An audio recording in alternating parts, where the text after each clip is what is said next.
제가 어느 순간 제목을 좀 속담과 격언 같은 걸로 바꾸기 시작했는데, 그냥 바꾸는 게 아니라 나름대로 그 내용에 대해서 굉장한 함축적 의미를 갖고 있습니다.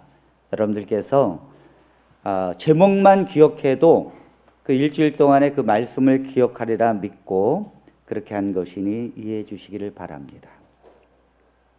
그래서 오늘 제목이 뭐라고요? 바람은 이유 없이 불지 않는다. 한번 따라서 해보겠습니다. 시작. 바람은 이유 없이 불지 않는다. 초중고가 개학을 했지만은 다시 등교가 중단된 학교가 800여 학교가 넘습니다. 이태원의 술집에서 시작된 코로나가 다시 거리를 위협하고 있어요. 거기서 나온 학원 강사, 또 거기서 또 학생, 그 학생이 머무는 가족들, 이렇게 해서 6차까지 그 진행이 되고 있고, 한 사람으로 시작되면 금방 많은 사람들이 코로나에 걸리는 이 위험성을 계속해서 내포하고 있다는 것입니다. 이것이 길어지니까 유럽에서는 아이들이 밖에 나가지 못하니까 유럽에 있는 아이들이 7명에 1명꼴로 우울증을 앓고 있답니다. 이 사람이 햇빛을 보고 밖에 나가서 놀아야 되는데 나가지 못하니까 이 우울증이 오는 거예요. 세상의 사람들은 다 마스크를 쓰고 거리를 두고 이것이 언제 끝날지 모르겠어요. 여러분, 매스컴에서는 이번 주가 고비입니다. 이번 주가 고비입니다. 그러죠? 사실은 다 그렇게 하는 것입니다. 매 순간이 고비이고 이것이 언제 끝날지 모르는 위험 가운데 살고 있다는 것입니다. 문제는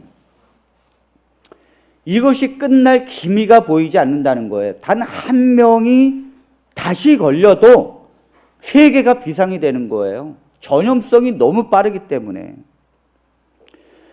사람은 80평생, 90평생을 살 수 있는 의학 기술을 갖고 있지만 사실 그때까지 내가 산다는 보장이 없어요. 내가 어느 순간에 병이 걸려서 죽을지 공포 속에 사는 것이 우리의 인생이라고 하는 것입니다. 지난 10년 정도를 우리가 되돌아보면 이 전염병은 여러 번 있었어요.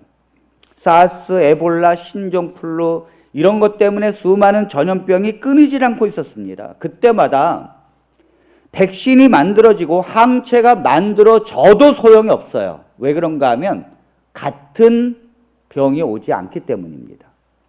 항체라는 것은 하나의 병에 적응을 하는 것이지 내가 항체가 생겼다고 모든 병에 항체가 생기는 건 아니에요. 그러므로 맨날 다른 병이 오기 때문에 거기에 대한 항체는 언제나 제로예요. 제로. 그러니까 항체와 백신은 언제나 뒤에 오는 것이지 앞에 오는 것이 아니라는 거예요. 그러므로 이것이 우리에게 위협과 공포를 가져다 주고 있다는 것입니다. 언제나 세상에 어려움과 위기가 올 때에 그 왜 오는가에 대한 해답은 성경에 있습니다. 그래서 수많은 사람들이 이런 재앙과 어려움이 있게 되면 성경을 살펴보고 성경에 그 해답을 무엇을 주고 있는가를 알고 싶어 하는 것입니다. 성경을 믿는 사람들에게 그래서 그 해답을 물어보는 거예요. 성경을 알고 있는 사람들에게 해답이 궁금해지는 것입니다. 하나님의 말씀은 왜 이러한 재앙들이 벌어지는지, 또 어떻게 해야 그 재앙들을 벗어날 수 있는지에 대한 해답을 주고 있다는 거예요. 그러므로 오늘 사랑하는 성도 여러분, 오늘 우리는 이 말씀을 보면서 이 세계가 재앙 속에서 있지만은 그 재앙에 대한 원인을 파악하고 그것을 해결할 수 있는 하나님의 말씀에 순종하게 되기를 간절히 바랍니다. 먼저 이러한 전염병은 현 시대에만 있었던 것은 아니라는 것을 우리는 알아야 합니다. 제가 왜 이런 말씀을 드리는가 하면 이러한 재앙의 전염병이 생길 때마다 꼭 종교적으로 이단이 생깁니다. 그래서 이단들이 시한부 종말론을 또다시 조장해요. 마지막 때가 되었으니 이제 내 말을 들으라고 하면서 교주가 생깁니다. 그러면서 사람들은 또다시 직장을 옮기고 재산을 팔아서 교주한테 바치고 그 교회에 바쳐요. 아마 이것 때문에 수많은 사람들이 또 시골로 들어갈 것입니다. 종말이 가까이 왔다고. 그러나 여러분 속지 마시기 바랍니다. 물론 처음 믿을 때보다도 종말이 가까이 온 것은 사실입니다. 그러나 몇십 년을 살고 있는 우리들에게 몇천 년 동안 종말이 미뤄지고 있는 현실을 생각하면서 적어도 종말에 맞추어서 사는 삶이 중요한 것이 아니라 내가 오늘 종말이 온다 할지라도 하나님의 진리 가운데 복음을 믿고 믿음으로 사는 것이 중요한 줄로 믿습니다. 종말은 언젠가 오지만 종말에 맞추어서 내가 사는 것이 아니에요. 만일 종말이 100년 뒤에 오면 어떻게 할 것입니까? 그냥 우리의 세대에 오지 않으니까 방종할 것입니까? 아닙니다. 종말이 언제 오든지 오늘 내가 믿음 안에 거하는 것이 중요합니다. 내가 하나님을 두려워하고 하나님을 경외하는 마음이 중요한 거예요. 한 말씀이라도 믿고 오늘 사는 것이 중요한 것입니다. 전염병은 오늘날에만 있는 것이 아니에요. 수많은 과거에는 지금보다 더 큰 전염병들이 있었다는 것을 알아야 합니다. 인류 역사에 가장 참혹한 전염병은 14세기에 있었어요. 유럽을 초토화시킨 페스트병. 이 병은 교황 클레멘 6세가 보고를 듣기를 뭐라고 보고를 들었는가 하면 4,200만 명이 죽었다는 보고를 들었습니다. 4,200만 명이 죽었어요. 14세기에 페스트 전염병으로. 오늘날은 아직 거기에 미치려면 아직 멀었죠. 그 중에 2,500만 명이 유럽 사람이었습니다. 1347년부터 1352년 불과 5년 사이에 벌어진 일이에요. 유럽 인구의 3분의 1이 죽었습니다. 그러니까 3명 중에 1명은 죽었다는 거예요. 전염병으로. 막질 못했어요. 그 시체를 만지는 사람, 옮기는 사람, 그리고 가까이 하는 사람들은 다 전염이 됐습니다. 542년, AD 542년에 동로마를 덮쳤습니다. 페스트가. 동로마가 덮쳤을 때에 로마 제국의 몰락이 바로 거기에서 오는 것입니다. 이것 때문에 동로마는 1000년 동안 허덕입니다. 페스트 한 번이 몰아쳐서 전염병이 한 번 몰아치자 동로마가 한 번 걸린 사람은 치사율이 95%였어요. 여러분 지금은요 걸리면 치사율이 낮아요. 그런데 그때는 걸리면 95%가 죽는 거예요. 그러니까 걸리면 죽는 것입니다. 그러니 그 공포가 얼마나 대단했겠습니까? 세계 정복을 꿈꾸던 나폴레옹이 결국은 정복에서 실패한 이유가 바로 전염병 때문입니다. 발진 티푸스, 이것이 번지자 결국 무릎을 꿇었어요. 이 전염병 때문에 러시아가 1917년부터 1921년 사이에 그 4년 사이에 러시아의 혁명을 일으킨 레닌이 그 혁명을 일으키면서 가장 힘들었던 것이 바로 전염병 때문입니다. 그때 러시아인 2천만 명을 감염시키고 300만 명을 희생시켜버렸어요. 그래서 이 레닌은, 혁명가 레닌은 그때 당시 이렇게 말했습니다. 사회주의가 이것을 물리치거나 아니면 이것이 사회주의를 좌절시킬 것이다. 그러니까 사회주의냐 아니면 전염병이냐 둘 중에 하나가 죽는다는 거예요. 1918년에 H1N1이라고 하는 스페인 독감, 이것이 전 세계를 덮쳤는데요. 5억 명이 죽었습니다. 5억 명. 우리는 태어나지 않아서 모르는 거예요. 여러분들이 태어나기 전에 이미 그때 당시 인구가 몇 명이었겠어요? 별로 안 됐죠. 아주 작았죠. 5억 명이 죽었어요. 5억 명이 참 감염이 되었습니다. 죄송합니다. 그리고 5천만 명이 죽었습니다. 이런 전염병들은 과거에 수도 없이 벌어졌다는 것입니다. 그런데 놀라운 것은 그때 당시에 사망자의 50%가 20에서 45세 사이였어요. 그러니까 젊은이들이 다 죽었다는 거예요. 김구 선생님은 사진을 보면 벌써 이 굉장히 건강한 체격이에요. 김구 선생님은 명성황후 씨에 대한 복수로서 일본 육군 중위를 맨손으로 때려잡았어요. 그 정도로 굉장한 건강을 갖고 있는 사람인데 그가 자서전 백범일지 상권을 집필을 마치면서 이렇게 말했습니다. 내 일생의 제일 행복은 몸이 건강하다는 것이다. 병원이라고는 서바나 감기로 20일 동안 입원했을 뿐이다. 이 서바나 감기가 바로 스페인 독감이에요. 그러니까 백범 김구 선생님도 그렇게 건강한데 서바나 감기로 스페인 독감으로는 20일 동안 입원할 수밖에 없었다는 것이죠. 그 정도로 굉장한 독감이었다는 것입니다. 그런데 여러분 왜 이러한 재앙이 끊이지 않고 우리에게 오는 것입니까? 그 이유가 뭐지요? 지구촌에 직면한 이 각종 바이러스는 과연 어디에서 오는 것입니까? 미국의 사우스 플로리다 대학의 교수인 마크 제롬 월터스 박사는 말하기를 새로운 전염병의 출현 현상은 자연을 황폐화시킨 인간의 탐욕에서 시작되는 것이다 라고 말했어요. 그래서 환경 전염병들이 벌이는 이 자연의 역습이 전염병이라고 말합니다. 그러니까 이 환경이 우리에게 역습을 하는 거예요. 우리가 환경을 공격해 왔기 때문에 그 환경이 역습을 한다는 것입니다. 여러분 하나님께서는 이 세상을 어떻게 창조하셨는가 하면 5일 동안 햇빛을 만드시고 바다를 만드시고 나무를 만들고 그 다음에 식물을 만들고 물고기를 만들면서 하나님께서 보시기에 좋았더라 하셨어요. 그러니까 이 세상이 얼마나 하나님 보시기에 좋게 만들어졌는지 모릅니다. 그리고는 사람을 창조하시고 사람에게 이 모든 것을 다스리라고 말씀하셨습니다. 자, 창세기 1장 28절을 보겠습니다.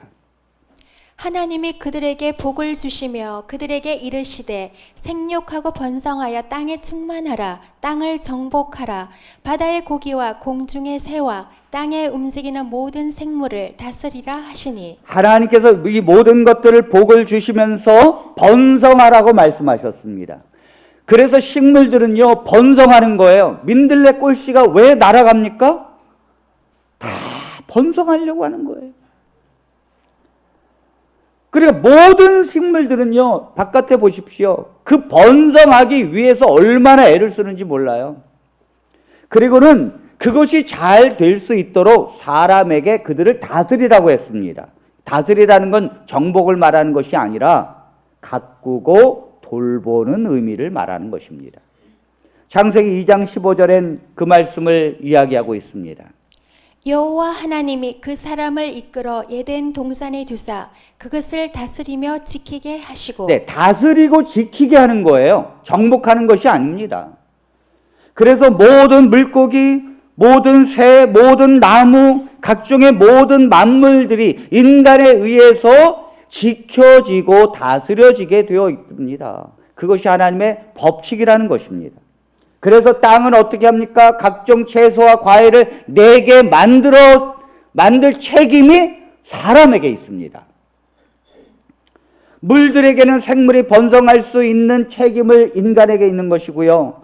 공중의 새들이 잘 살 수 있도록 그렇게 만들 책임이 우리에게 있는 것입니다. 모든 생태계가 육축과 기는 것과 땅의 짐승들이 종류대로 낼 수 있도록 다스리고 가꿔야 될 책임이 우리에게 있는 거라고요. 그러나 사람은 그거를 다스리고 그들이 그렇게 살 수 있도록 도우는 것이 아니라 그들이 살 수 있는 모든 구조를 인간이 막아버렸어요. 뭐 때문에? 욕심 때문에요. 야고보서 1장 15절에는 욕심이 잉태한 즉 죄를 낳고 죄가 장성한 즉 사망을 낳느니라. 인간의 탐욕 때문에 이 모든 것들에 어려움이 왔다는 거예요. 인간의 탐욕 때문에. 자, 어떻게 왔습니까? 사람은요, 더 가지고 싶은 욕망이 있어요. 하나 가진 사람은 그 하나 더 갖는 거 별로 의미 없습니다. 하나 가지고 있는 사람은요, 차라리 그냥 남 주어요. 근데 꼭 99개 가진 자가 욕심을 부려요. 그 100개 채우려고. 여러분, 땅 사는 것도 보면 큰 땅을 가진 자가 왜 욕심을 부리는지 아십니까? 아유, 그 알박기로 하나가 딱 있거든요. 그것만 사면 이 땅이 완벽하게 되는데 그 조그만 땅이고 알박기로 하나가 있어요. 그러니까 그걸 삼키려고 애를 쓰는 거예요. 얼마나 인간이 욕심을 부리는지 몰라요. 그거를 닮으니 개도 욕심이 많아가지고 다리를 지나가다가 개가 고기 덩어리 하나 물었는데 그만 밑에 보니까 그 물속에 웬 개가 고기 덩어리를 더 큰 거를 물고 있어. 그러니 그걸 그냥 욕심을 내가지고 짖은 거 아닙니까? 그러니까 뚝 떨어지지요. 개가 뭘 보고 배웠겠습니까? 다 사람한테 보고 배운 거예요. 사람 옆에 보고 있으면서 개가 원래 이렇게 집을 지키고 짖어야 되잖아요. 그런데 요즘에 개들이 짖질 않아요. 그래서 옆집에 있는 고양이가 와서 물었대요. 야, 너는 짖어야 되는데 왜 요즘에 짖지 않느냐고. 도둑이 오면 짖고 또 이렇게 방어하고 해야 되는데 왜 맨날 짖지 않고 그냥 먹기만 하느냐 그랬더니 이 개가 하는 말이 나도 짖고 싶다는 거예요. 나도 짖고 싶은데 우리 주인이 도둑인데 어떻게 짖냐 이거죠. 그러니까 우리 주인도 도둑이라는 거예요. 주인도. 이것이 개의 한탄입니다. 그러니까 사람이 더 가지려고 하니까 산업혁명이 일어나는 거예요. 사람은 그냥 가진 걸로 만족하는 것이 아니라 더 가지고 싶어 하는 거예요. 저 사람이 가지고 있으니 나도 가지고 있어야 되고 저 사람이 가지고 있으니 나도 없어서는 안 된다고 하니까 대량 생산을 할 수밖에 없는 거예요. 그러니까 산업혁명이 일어나는 거예요. 산업혁명이 일어나게 되면 당연히 어떻게 됩니까? 공기가 오염되지요. 그러니까 새들이 못 사는 거예요. 공중에 나는 새가 잘 살 수 있도록 대기를 보존해야 되는데 인간의 욕심 때문에 대기가 오염되는 거예요. 그러니까 어떻게 합니까? 또 무역을 해야 돼요. 그러니까 배들이 지나가면서 그다음 기름 다 뿌립니다. 그러니까 바다가 생태계가 뭐예요? 무너지는 거잖아요. 그 갈매기들이 기름이 유출돼서 갈매기 물고기들이 그 기름 범벅되고 살 수 없는 구조로 되고 얼마나 바다가 오염됩니까? 다 사람의 욕심 때문에 그렇다는 것입니다. 그러니까 기술혁명이 일어나고 산업혁명이 일어나니까 이 지구가 망가지기 시작하고 옛날에는 여러분 광우병과 구제역 이런 게 왜 생깁니까? 그것이 왜 옛날에는 소를 한두 마리를 길렀어요. 그러니까 학교 갔다 오면 소를 딱 이렇게 끈을 이렇게 이제 잡고서 가면 그 어린아이가 가면 이 큰 소가요 따라와요. 왜 따라오는지 아십니까? 가는 곳을 알기 때문이에요. 그 풀밭을 가는 걸 알기 때문에. 그래서 풀밭에 가서 이렇게 딱 꽂아 놓으면 소가 그 풀을 먹고 살았어요. 요즘엔 왜 그것이 안 보입니까? 한두 마리 기르는 집이 없었기 때문입니다. 지금은 50마리, 100마리 길러야 먹고 살아요. 그렇기 때문에 풀을 먹일 수 없어요. 그러니까 사료를 먹여야 합니다. 근데 이 사료에다가 사람들이 동물의 영양을 좋게 만들기 위해서 동물성 사료를 만들기 시작했어요. 그러니까 이 동물성 사료를 만드니까 이 소가 원래 풀을 먹고 살아야 되는데 소가 동물을 먹고 사니 미치는 거예요. 사람은 그거에 아랑곳하지 아니하고 소를 빨리 키우고 성장 호르몬제를 주고 또 소에게 영양을 좋게 해서 인간이 맛있는 소고기를 먹기 위해서 소에게 동물성 사료를 주니까 이 동물이 배고프니까 먹어야죠. 그리고 풀과 섞여 있으니까 어쩔 수 없이 먹죠. 그러나 소가 미치는 거예요. 그게 광우병이에요. 광우병의 원인은 소가 동물성 사료를 먹기 때문입니다. 옛날에는 닭을 키우려면 오랫동안 기다려야 돼요. 제가 초등학교 때 닭을 길렀는데 저희 어머니께서 닭을 갖고 와서 닭을 길렀는데 이 닭이 아무리 모이를 주고 그 다음에 그 지렁이를 잡아줘도 알을 안 낳아. 그래가지고 언제 알 날까 기다려도 알을 안 낳아요. 그래서 어머니께 도저히 안 되겠다고, 이거 알 못 낳는 닭인 것 같다. 그래가지고 잡았습니다. 잡아서 그 내장을 딱 보는데 아뿔싸, 요거 딱 3일이면 나올 닭인데 그 몽글 다 준비되어 있더라고요. 그러니까 옛날에는 이 달걀이 오랫동안 길러야 나오는 거예요. 요즘엔요 성질이 급해가지고 빨리빨리 나와야 되잖아요. 그러니까 성장 호르몬제를 먹이고 그 다음에 밤에도 잠을 안 재워요. 빨리 나야 되니까. 인간의 이러한 욕심 때문에 환경이 파괴되고 호르몬제 때문에 문제가 일어난다는 사실이에요. 이런 것들을 사람은 욕심 때문에 환경에 영향을 미치고 있다는 사실이죠.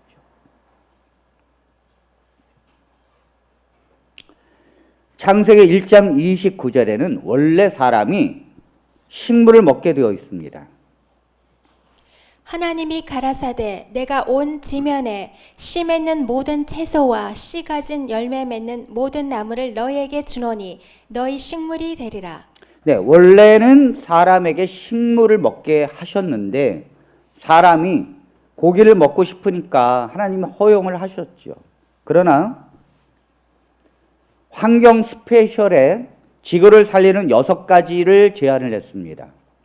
그 프로그램에서 지구를 살리는 6가지 중에 하나가 뭐냐면 채식이에요. 채식을 하면 지구를 살릴 수 있다는 것입니다. 저는 이 무한리필, 고기 무한리필집이 왜 있는지 모르겠어요. 사람은 원래 고기를 하루에 섭취하는 양이 몇 조각, 몇 점이면 됩니다. 그 이상 먹는 건요, 인간의 장이 7m나 돼가지고 이걸 지나가려면 부패해지고 나쁜 이 균들이 생겨나게 되고 인간에게 해를 끼치는 거거든요. 근데 이 무한리필집이 생겨나면서 사람들은 돈이 아까워서 그냥 온 고기를 1근, 2근 좋고 먹을 때까지 먹어요. 인간이 필요 이상의 욕심을 내니까 이 고기를 생산하기 위해서 어떻게 하는가 하면 사료를 만들어내야 합니다. 사료를 만들어내기 위해서 나무를 베는 거예요. 원래 지구의 71%가 바다고 29%가 육지입니다. 그런데 그 29%의 육지 중에 30%가 동물을 기르기 위해서 사료용으로 농장이 형성되고 있습니다. 열대우림, 아마존강의 열대우림이 없어지는 이유가 밭으로 만들기 위해서인데 왜 밭으로 만듭니까? 동물을 위한 사료, 옥수수를 심기 위해서 베어지는 거예요. 그러니까 인간의 욕심을 위해서 환경이 파괴되고 그건 그대로 인간에게 결과가 온다는 것입니다.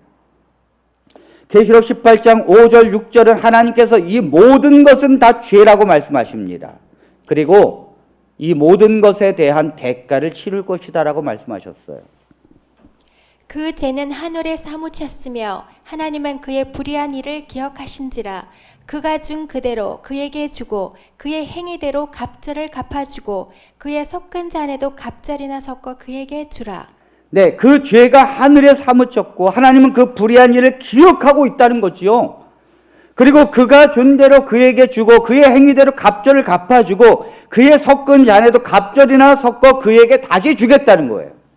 그래서 콩 심은 데 콩이 나는 것이고요. 팥 심은 데 팥이 나는 거예요. 우리가 심은 대로 거두는 것입니다. 인간의 욕심을 가지고 그 모든 것을 행할 때 하나님은 그 모든 것에 대한 환경에 재앙을 주는 것입니다.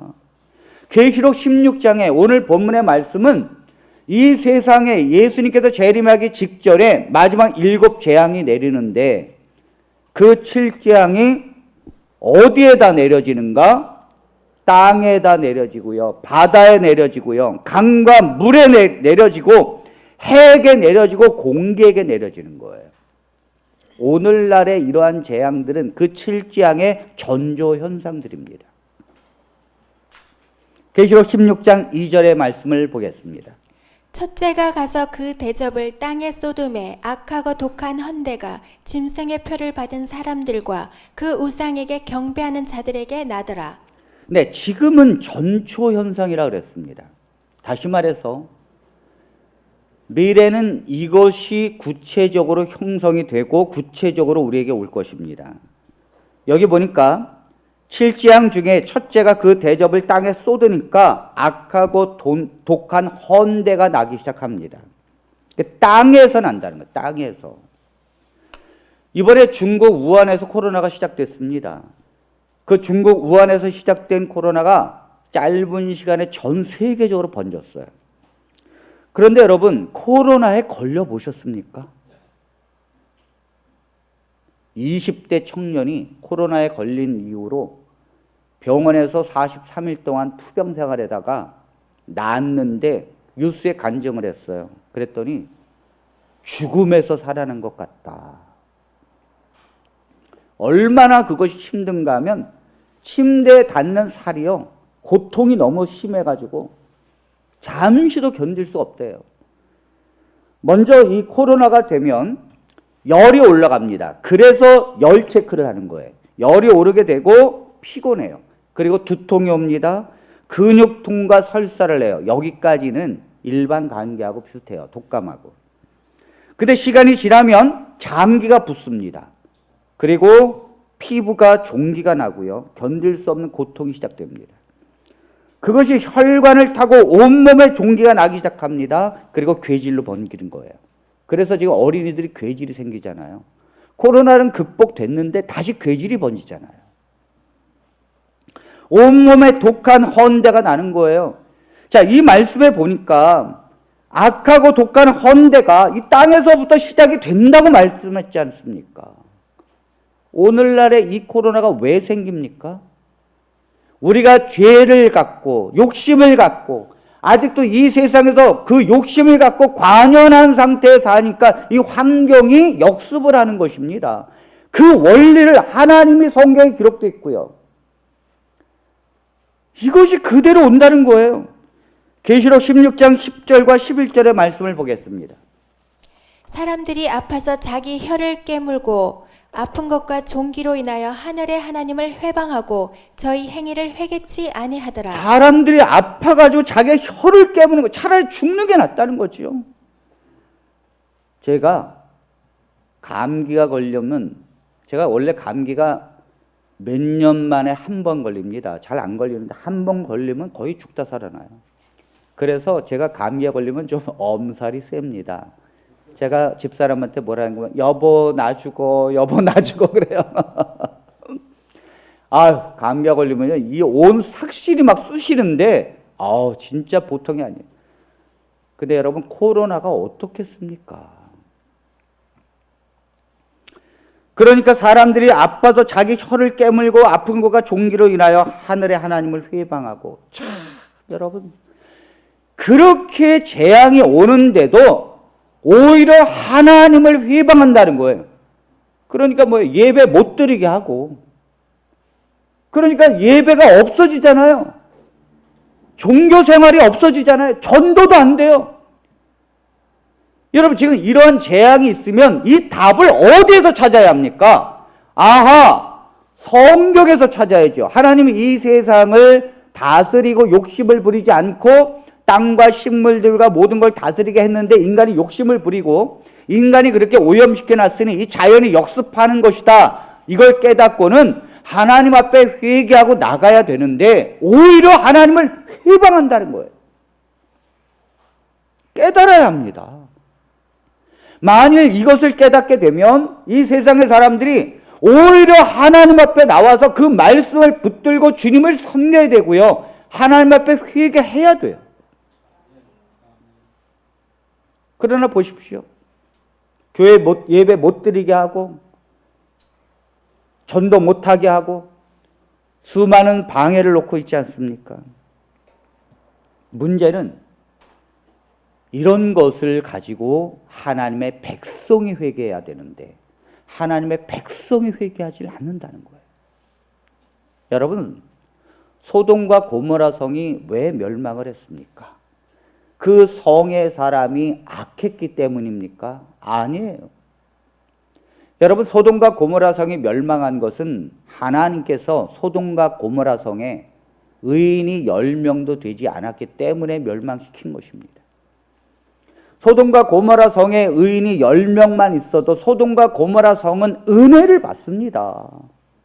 바닷물이요 2.7%의 소금 때문에 썩지 않고 사는 거예요.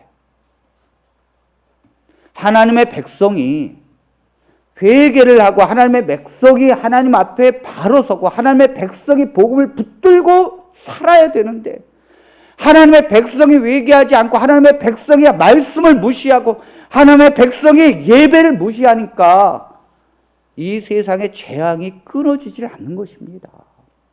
사랑하는 성도 여러분, 오늘 우리는 이 재앙 속에서 책임의식을 느껴야 합니다.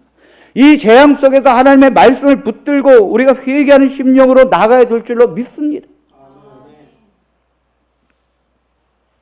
9절에 보니까 회개하여 영광을 돌리지 아니하더라. 11절에도 저의 행위를 회개하지 아니하더라. 여러분, 성경은 사람들이 회개하지 않을 것이다라고 예언했습니다. 그러므로 이 세상에 종말은 당연히 예언되어져 있는 거예요. 이 세상에서의 재앙은 당연히 예언되어져 있다는 것입니다. 그러므로 오늘 하나님은 무슨 말씀을 하십니까? 이 땅에 칠재앙이 내리게 될 것이고 이 칠재앙의 전조 현상으로 오늘날에 우리에게 재앙이 오게 되는데 여기 3절의 말씀에 보니까 이렇게 말씀했습니다. 둘째 천사가 그 대접을 바다에 쏟음에 바다가 곧 죽은 자의 피같이 되니 바다 가운데 모든 생물이 죽더라. 여러분, 이 50년 전만 해도 어른들이 말하기를 바다에 가면 물반 고기반이라 그랬어요. 그 장비도 안 좋은데 고기가 많이 잡힙니다. 요즘엔 장비가 좋고 배가 크고 그물이 큰데도요 고기 잡으려면 저 바깥으로 나가야 돼요. 고기가 없어요.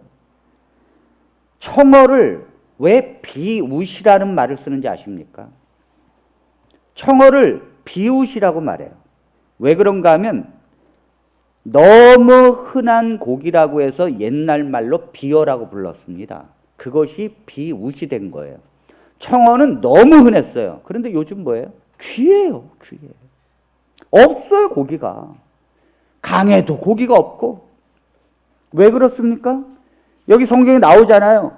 바다에 쏟으니까 바다의 생물이 죽더라. 이것이 하나님이 그렇게 하는 것이 아니라 인간이 그렇게 하고 있다는 거예요. 지금 8절의 말씀을 봅니다. 넷째 천사가 그 대접을 해에 쏟음에 해가 권세를 받아 불로 사람들을 태우니. 계시록은 예수 그리스도에게서 천사에게, 천사가 사람에게예요. 다시 말해서 천사가 쏟는다는 말은 사람이 그 일을 하고 있다는 얘기예요. 자, 이 사람이 해에 쏟으니까 해가 권세를 받아서 불로 사람을 태우고 있다는 거예요. 여러분, 우리가 산업혁명이 일어나고 공장이 가동되어지고 사람이 욕심을 갖고 우리 집에도 냉장고가 3개, 4개 있어야 살고 그러니까 공장이 막 만들어집니다. 그러니까 대기가 오염돼요. 그러니까 오존층이 파괴가 되는 거예요. 원래 옛날에는 해를 맞고 살아야 돼요. 지금은 해를 피하기 위해서 삽니다. 해가 재앙이에요. 피부암 걸리고.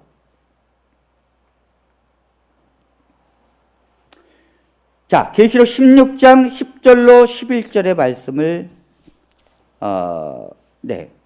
보겠습니다. 또 다섯째 천사가 그 대접을 짐승의 왕자에 쏟으니 그 나라가 곧 어두워지며 사람들이 아파서 자기 혀를 깨물고 아픈 것과 종기로 말미암아 하늘의 하나님을 비방하고 그들의 행위를 회개하지 아니하더라.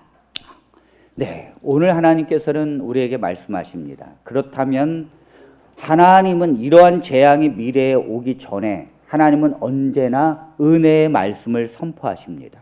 돌이키라고 말씀하십니다. 그것이 뭐냐면 계시록 14장 세 천사의 기별이에요. 이 세 천사의 기별은 재앙이 오기 전에 하나님께서 이 세상의 재앙을 피할 수 있는 길이 무엇인지를 설명하고 있는 것이고, 세 천사를 통하여 이 세상에 하나님의 복음을 설명하면서 하나님의 재앙으로부터 피하라고 말씀하시는 것입니다. 자, 세 천사의 기별 계시록 14장 6절 7절을 보겠습니다. 또 보니 다른 천사가 공중에 날아가는데 땅에 거주하는 자들 곧 모든 민족과 종족과 방언과 백성에게 전할 영원한 복음을 가졌더라. 그가 큰 음성으로 이르되 하나님을 두려워하며 그에게 영광을 돌리라. 이는 그의 심판이 시간이 이르렀음이니 하늘과 땅과 바다와 물들의 근원을 만드신 이를 경배하라 하더라. 네, 여기 재앙 전에 하나님은 강력하게 세상을 향하여 외치십니다. 뭐라고 그러는가 하면 땅에 거하는 자들 곧 민족과 종족과 방언과 백성에게 전할 영원한 복음을 가졌더라. 그러므로 이 복음이 세상에 전파될 것입니다. 그리고는 말하기를 그가 큰 음성으로 이르되 하나님을 두려워하며 그에게 영광을 돌리라. 이는 그의 심판하실 시간이 이르렀음이니 하늘과 땅과 바다와 물들의 근원을 만드신 이를 경배하라 하더라. 아멘. 이 안식일 교회에서는 또 이 첫째 천사의 기별을 안식일 지키라는 것이다, 이렇게 설명해요. 여러분, 이거는 원숭이 똥꼬 먹은 빨간데 빨감은 사과라고 말하는 거와 똑같은 거예요. 여기 어디 안식일이라는 말이 있습니까? 이건 안식일 지키라는 말이 아니에요. 이건 무슨 말인가 하면 이 세상의 모든 걸 창조한 자가 하나님이라는 거예요. 그분을 두려워하고 그분을 경배하라는 것입니다. 왜 이런 말씀을 하십니까? 인간은요, 그걸 잊어버리고 살아요. 왜 인간이 자기가 돈을 벌어서 돈을 주고 땅을 사면 자기 것이라고 우깁니까? 여러분, 그 땅이 그 사람 것입니까? 땅을 만들었어요? 그 사람이 자기의 땅을 만들었습니까? 아니에요. 돈 주고 산 거죠. 그건 뭐냐면 권리금이에요. 내가 그거를 행사할 수 있는 권리를 갖고 있는 거지 주인은 아닙니다. 주인은 하나님이십니다. 하나님이 이 세상에 나무를 만들고 식물을 만들고 하나님이 모든 것을 창조하셨습니다. 그러므로 거기에서 나와서 하는 모든 행위는 인간이 권리금을 갖고 하는 것이지 주인이 아니라는 사실이에요. 왜 하나님께서 11조를 내라고 하십니까? 모든 것은 하나님의 소유라고 하는 개념이에요. 사람은 무시하고 산다니까요.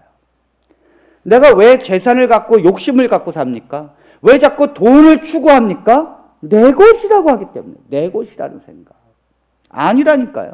여러분들이 돈을 법니까? 여러분들에게 그 지혜를 주고 벌게 하신 것은 하나님이십니다. 하나님을 두려워해야 합니다. 너무 사람들이 교만해요. 내 것이라 갖고 내 마음대로 살고, 그리고 이 세상 하나님께서 만들어 놓은 걸 다 망쳐버려요. 자기 욕심 때문에. 그러니까 하나님을 두려워하고 이 세상을 만든 모든 근원을 만드신 이를 경배하라는 것은 욕심을 버리고 이 세상을 창조하신 창조주께 영광을 돌리라는 것입니다. 아멘입니까? 그러므로 하나님의 백성은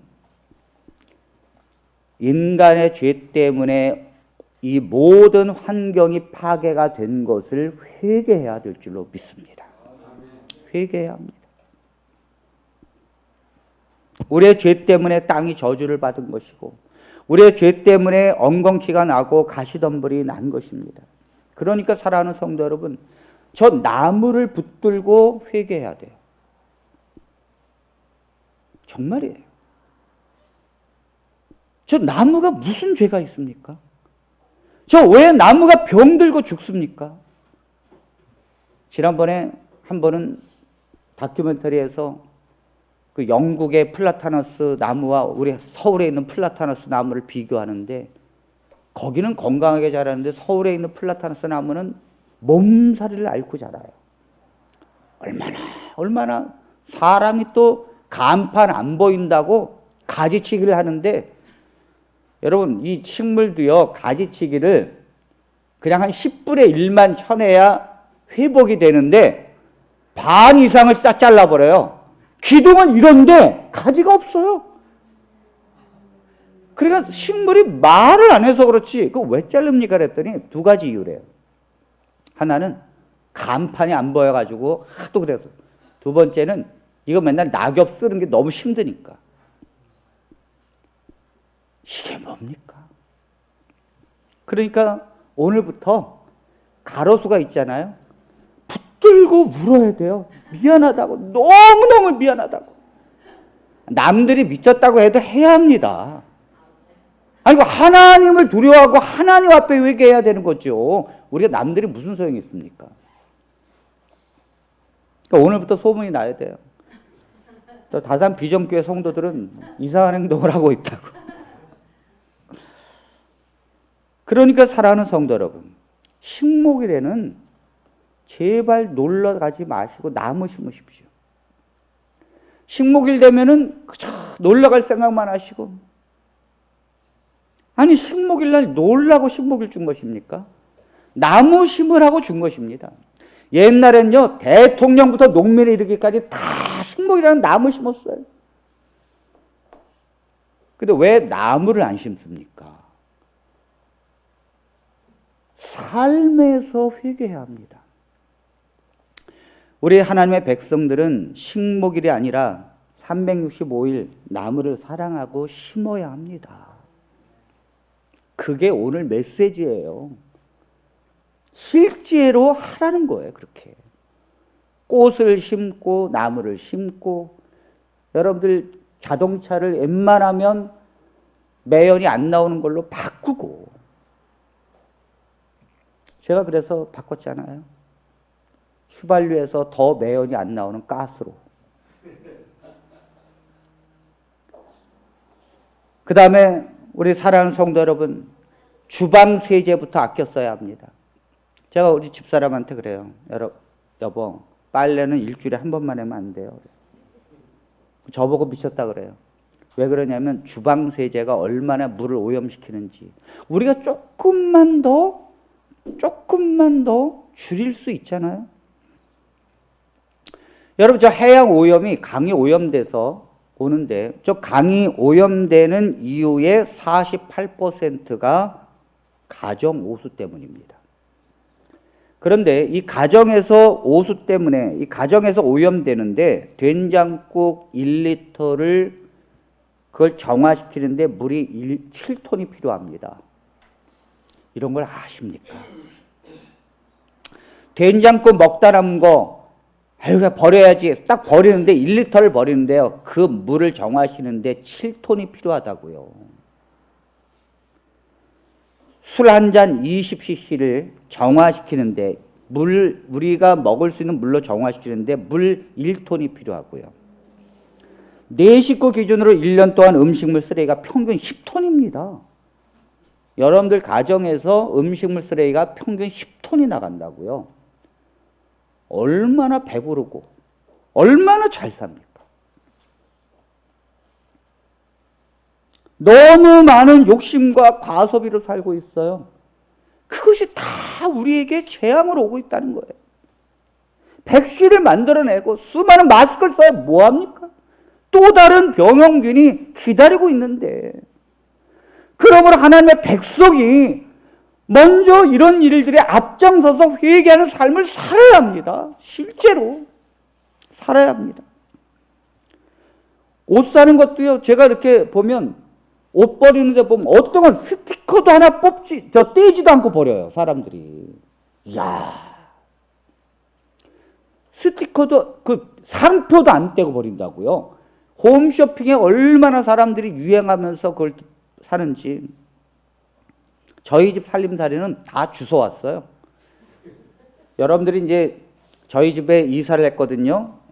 제가 볼 때 한 일주일에서 열흘 정도만 지나면 이제 집들이를 하게 될 텐데, 와서 보면 저희 집 살림살이의 총액가가 제가 따져봤어요. 50만 원이 안 됩니다. 우리 집에 있는 모든 총액가가 50만 원이 안 돼요. 장롱 다 주워왔죠. 소파 주워왔죠. 그 다음에 책상 다 주워왔습니다, 제가. 그래, 우리 애들이 그래요. 우린 책상 같은 거 언제 사보냐고. 다 주워왔어요. 우리 유정이가 고3이잖아요. 근데 책상을 뭘 쓰고 있는지 아십니까? 주워온 식탁을 쓰고 있습니다. 다 주워온 거예요. 그 다음에 세탁기, 네, 중고 매장에 있는 우리 장로님 그 운영하시는 분이 공짜로 준 거예요. 중고. 냉장고, 네, 다 주워왔습니다. 무료로 준다 그러면 다 주워옵니다.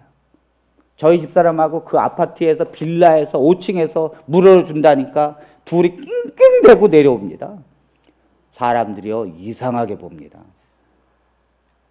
그럼 왜 자꾸 새 걸 사고 그것도 부족해서 또 바꿉니까? 아껴 써야 합니다. 아껴 써야 합니다. 아껴 써야 합니다. 지난 4월 28일 날 서울 은평구의 한 빌라 가정에서 두 아이를 죽고 자기 엄마가 죽으려고요. 애를 둘 자살시켜버렸어요. 자기도 죽으려고. 유서를 써놓고. 너무 힘들고 가난해서.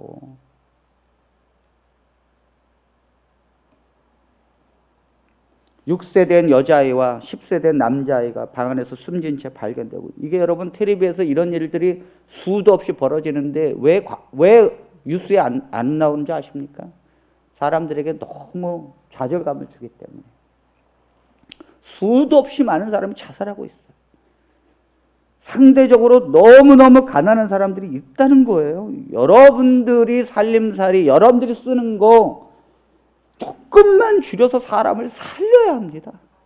살려야 합니다. 남을 돕는 일에, 사람을 살리는 일에 인색하시면 안 됩니다.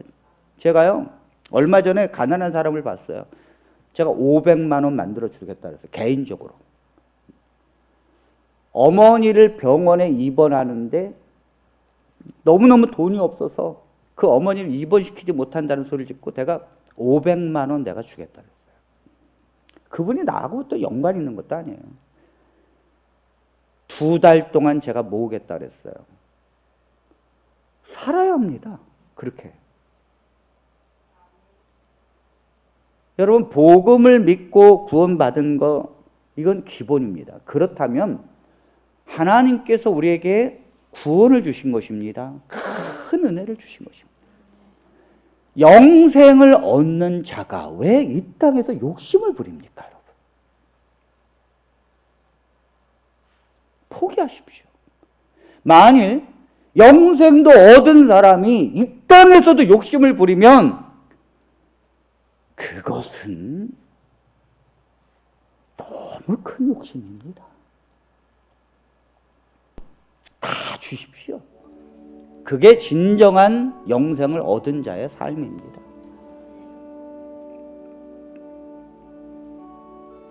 제가 거리에 이렇게 나가보면 가슴이 아파요. 개를 안 데리고 다니는 사람이 거의 없고, 웬 마트에 그렇게 개가 많습니까? 시장에 가면 유모차에다가 다 개, 고양이 몇 마리씩 데리고 다녀요. 사람은 옆에서 죽어가는데 제가 개를 사랑하지 말라는 말이 아니에요. 개와 고양이 애완견 사랑해야지요. 그러나 여러분, 사람이 우선입니다. 사람이 우선이라고요. 왜 사람은 그 돈이 없어서 자살을 합니까?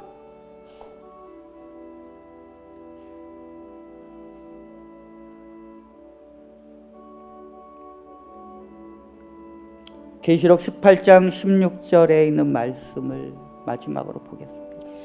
가로되 화 있도다 큰 성이여 세마포와 자주와 붉은 옷을 입고 금과 보석과 진주로 꾸민 것인데 그러한 부가 일시간에 망하였도다. 하나님께서는 요한계시록 마지막에 그 재앙 속에서 결국 부는 일순간에 망할 것이다 라고 말합니다. 18장 19절에 있는 말씀 한 말씀 더 봅니다. 티끌을 자기 머리에 뿌리고 울고 애통하며 외쳐 가로되 화 있도다 이 큰 성이여 바다에서 배부리는 모든 자들이 너의 보배로운 상품을 인하여 치부하였더니 일시간에 망하였도다. 바다에 배부리는 자들, 무역하는 걸 얘기하는 거예요. 수도 없이 무역하면서 치장하고 그 보배로운 상품으로 배불리던 사람들 일순간에 다 망할 것이다 라고 말했습니다. 여러분들이 왜 스트레스를 받습니까? 왜 여러분들이 힘들어 하십니까? 다 거의 뭐예요? 재물에 관한 부분이에요. 재물에 관한 부분. 여러분들 믿음이 크고요, 하나님에 대한 영상의 가치가 크게 되면 여러분들이 받는 시험의 거리들이 아무것도 않게 느껴지는 거예요. 심지어 내가 오늘 병에 걸려 죽는다 할지라도 그게 아무렇지도 않다고요. 믿음이 있고 영생에 관한 것을 붙들었다면. 근데 왜 여러분들이 죽는다고 힘들어 하십니까? 우리에게 영생과 믿음의 가치가 바늘구멍만큼 작기 때문이에요. 여호수아와 갈렙이 왜 가나안 땅을 보면서 그들은 우리의 밥이다라고 말했습니까? 똑같은 걸 보는데도 믿음 있는 자에게는 문제거리가 문제가 되지 않는 것입니다. 그것이 신앙이에요. 그것이 이런 어려움과 여러분들의 일주일 동안 삶을 살 때 오늘 말씀을 기억하십시오. 재물 순식간에 망할 것이고요. 여러분들이 재물과 돈에 대해서 스트레스 받지 마십시오. 그런 것들은 사라질 것이기 때문에 차라리 주십시오. 다 가난하게 사십시오. 그리고 마음은 부자로 사십시오. 우리가 나눠줄 것도 금과 은은 내게 없다잖아요. 내게 있는 것으로 내게 주노니 나사렛 예수 그리스도. 주님을 붙잡고 주님을 믿으면서 영생을 얻은 자로 복음으로 기뻐하면서 살고, 오늘 우리가 욕심을 갖고 죄 가운데 살고 아직도 그것 때문에 걱정, 근심하고 스트레스 받는 자체를 회개해야 합니다. 회개해야 합니다. 망하면 하나님이 망하시는 것이지 내가 망합니까? 하나님이 하시는 것입니다. 여러분들의 사업도, 여러분들의 가정의 모든 일도, 하나님의 백성이 가는 곳은 하나님이 하시는 거예요. 하나님이 망하는 것이지 내가 망하는 것이 아니에요. 그러므로 하나님께 맡기시고 하나님께 영광을 돌리시게 되기를 바랍니다. 이 시간에 우리 하나님 앞에 진심으로 회개의 기도를 하고 싶습니다. 하나님, 정말 우리가 하나님을 믿으면서도 세상의 사람들보다 더 욕심을 갖고 세상의 사람들보다 더 많은 스트레스를 받고 세상의 사람들보다 더 많은 이해를 하지 못하고 그리고 더 이기심을 갖고 살지 않았는가? 오늘 나는 정말 이 세상을 오염시키지 않았는가? 나는 세상의 만물을 정말 하나님께서 이 세상을 창조한 것들을 사랑하고 보살폈는가? 아니면 그런 것들을 무시하고 살았는가? 여러분, 실질적인 회개가 필요합니다. 실질적으로 하나님 앞에 내 삶을 하나님 바르게 살게 해달라고 하나님 앞에 기도해야 될 줄로 믿습니다. 다 같이 기도합니다. 아버지 하나님이